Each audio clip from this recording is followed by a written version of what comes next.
Hello guys! Welcome back! Ngayon, gagawa tayo ng tuna salad. Ayan yung tuna ko. Ayan po ang kinakailangan natin.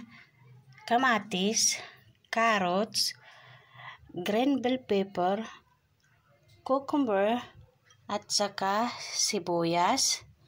Then, paminta, black pepper, at asin. Kinakailangan din natin maglagay ng kaunting kalamansi. Kung wala kayong kalamansi, okay din ang lemon juice. Ayan. Ayan po, binawasan ko na yung mantika na dito. Lalagay lang muna natin sa dito. Ayan. Isusunod naman natin yung mga gulay natin. Kamatis, carrots, green bell pepper,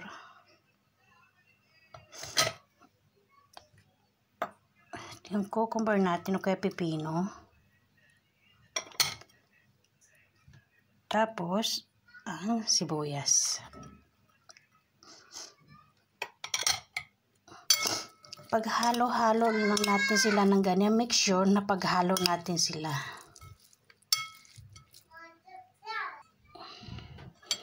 Paghalo lang natin. Isusunod natin yung asin at saka yung black pepper natin.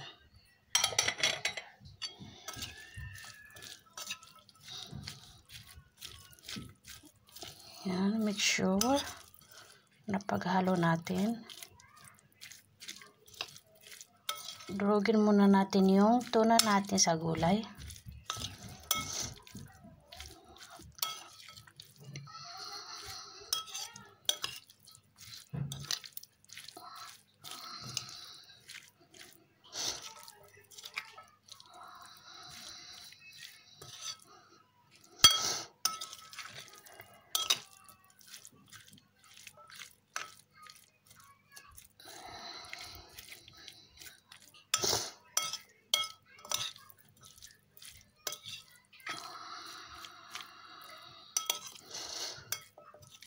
Tikman muna natin.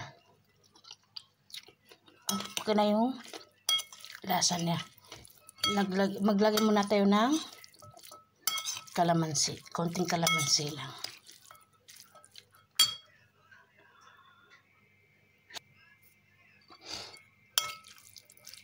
Ayan.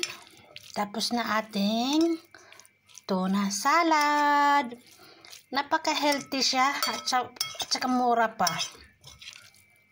Low budget lang siya sa ating mga bulsa. Yan.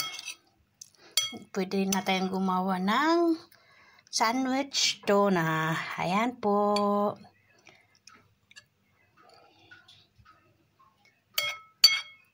Thank you for watching. See you next time.